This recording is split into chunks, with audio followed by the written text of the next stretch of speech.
खूब ही कहा है कि मंजिल तो मिलेगी भटक कर ही सही, गुमराह तो वो है जो घर से निकले ही नहीं। मंजिल तो मिलेगी भटक कर ही सही, गुमराह तो वो है जो घर से निकले ही नहीं।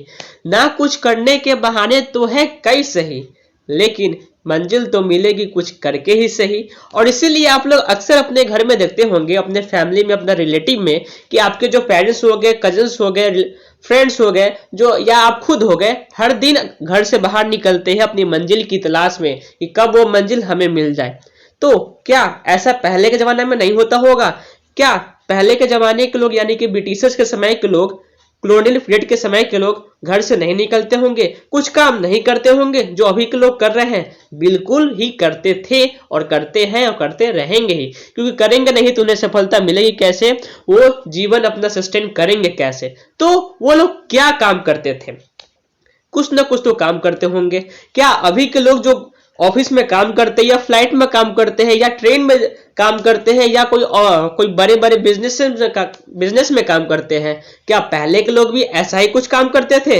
हाँ या ना? इस वीडियो देखने के बाद आप आराम से जान लीजिएगा, क्योंकि आज हम लोग पढ़ने वाले हैं क्या, ऑक्यूपेशनल स्ट्रक्चर के बारे में। कौन से क्लास का, क्लास 11th या क्लास 12th, जो भी बोर्ड में चले, जो भी क्लास में चले, जो हमारा बुक का नाम है इंडियन इकोनॉमिक डेवलपमेंट, उसका फर्स्ट चैप्टर हम लोग पढ़ रहे थे क्या, Indian economy on the eve of independence, जिसमें हम लोग आज पढ़ेंगे क्या, ऑक्यूपेशनल स्ट्रक्चर के बारे में। तो चलिए करते हैं शुरुआत।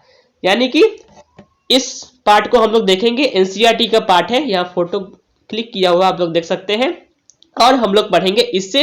यानी कि जो भी पार्ट यहाँ पर दिया गया है ना, उसका समराइज फॉर्म में एकदम अच्छा सा निचोड़ निकालकर यहाँ पर लिखा हुआ है, जो आप लोग आसानी से देख सकते हैं और आसानी से पढ़ भी सकते हैं। ये आपके एग्जाम के लिए भी बहुत ही हेल्पफुल है। कोई जरूरी नहीं है नोट्स बनाने का, यहाँ जो दिया गया है उसे देख लीजिए, काफी है इतना।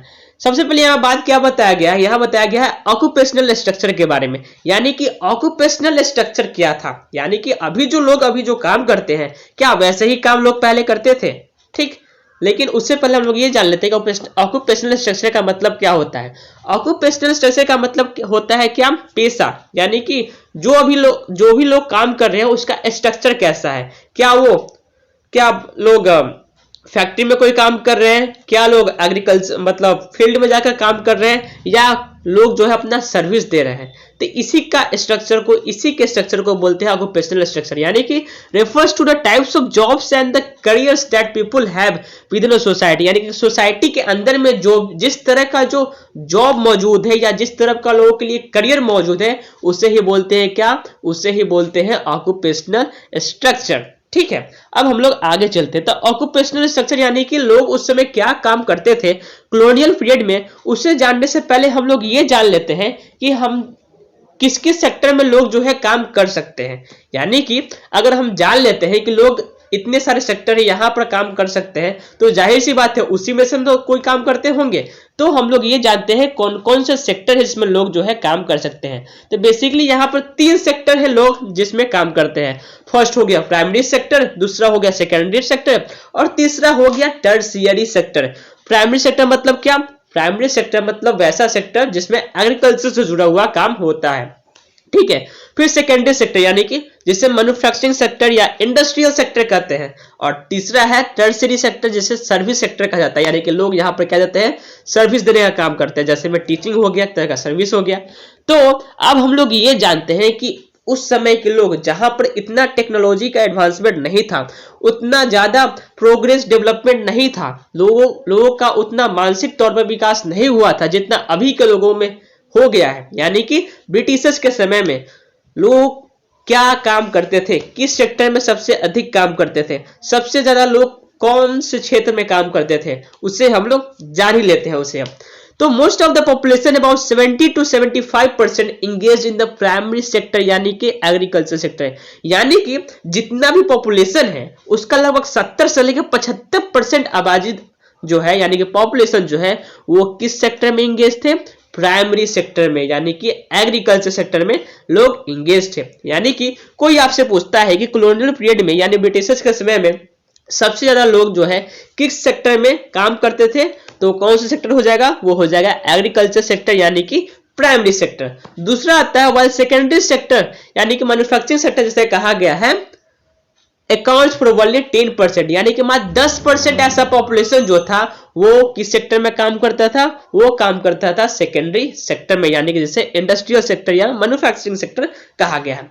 और तीसरा जो हो गया टर्सरी सेक्टर, यानी कि यहां पर लगभग 15 से लेके 20% लोग जो है वो टर्सरी सेक्टर में काम करते थे। ठीक है, यानी कि आज के जमाने में लोग जहां नौकरी की भरमार के लिए मरते रहते हैं, वैसा कुछ बात पहले के जमाने में नहीं था।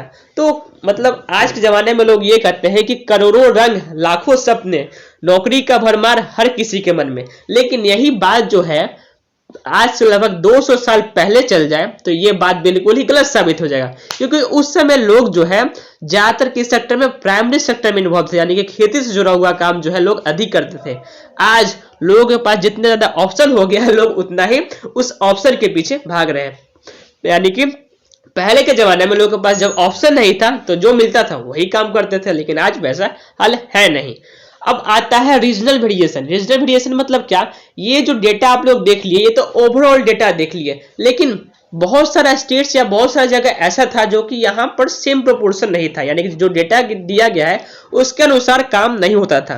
पर ऐसा क्यों, यानी कि बहुत जगह ऐसा था जहां पर लोगों का जो ज्यादातर पॉपुलेशन जो है, बहुत सारे स्टेट ऐसा था जहां पर लोगों का जो है ज्यादातर पॉपुलेशन वो मैन्युफैक्चरिंग सेक्टर में ज्यादा है, कुछ जगह ऐसा था जहां पर सर्विस सेक्टर में ज्यादा है, किसके मुकाबले में, प्राइमरी सेक्टर के मुकाबले में। लेकिन ऐसा होता ही क्यों था, ऐसा होता इसलिए था क्योंकि जहां पर जैसा माहौल रहेगा वैसा ही ना काम होगा। अब बात कर लीजिए आज का नॉर्थ, हम लोग का जो नॉर्दर्न पार्ट है, यानी कि बिहार यूपी वाला स्टेट हो गया इंडिया का, वहां पर क्या है, वहां पर यह है कि वो मैदानी इलाका है, वहां का जो सॉइल जो है प्रेफर करता है एग्रीकल्चर के लिए। तो जाहिर सी बात है यहाँ पर क्या होगा, एग्रीकल्चर होगा ज्यादातर अमाउंट में। वही साउथ में चल जाइए, वो फेमस है किस चीज के लिए, टेक्नोलॉजी के लिए। तो वहां पर लोग जो है किस सेक्टर में ज्यादा इन्वॉल्व रहेंगे, वहां पर लोग जो है सर्विस सेक्टर में इन्वॉल्व ज्यादातर रहेंगे। तो जहां पर जैसा माहौल रहेगा, जैसा इन्वायरमेंट रहेगा, वैसा ही ना काम होगा। ठीक वैसा ही था उस समय में भी।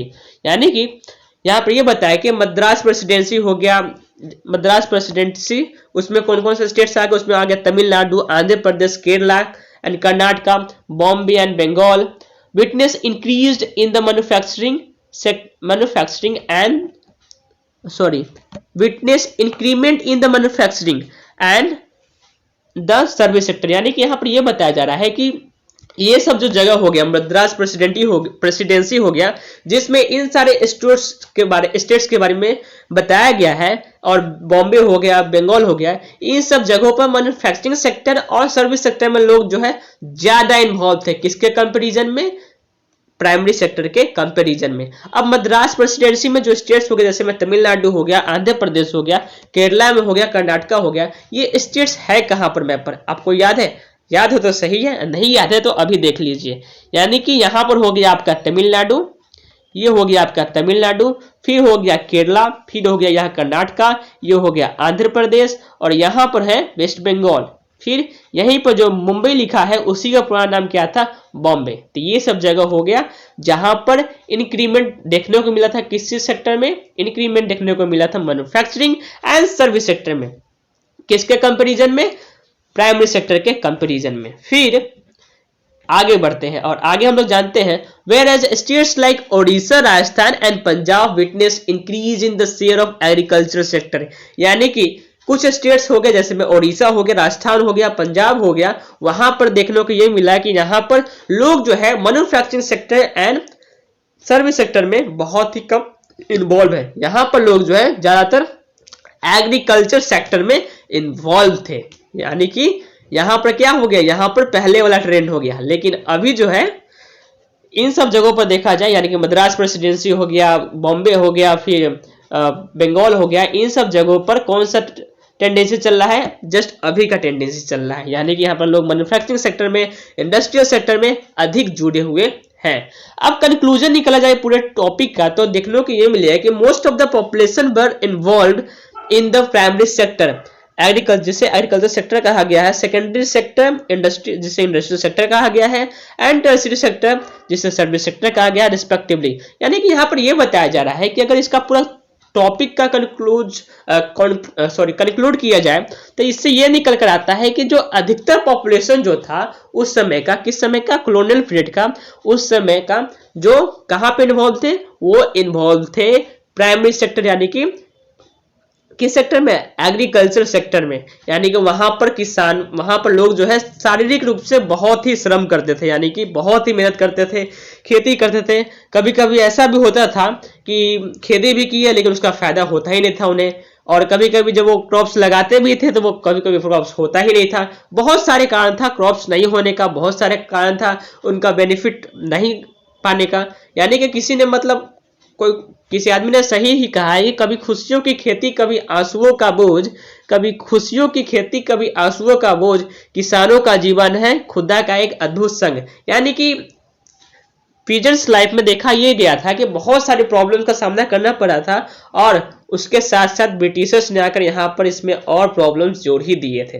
तो बस इस वीडियो में इतना ही, और मिलते हैं अगले वीडियो में हमारा नेक्स्ट टॉपिक इंफ्रास्ट्रक्चर के साथ। तब तक के लिए बाय, गुड बाय।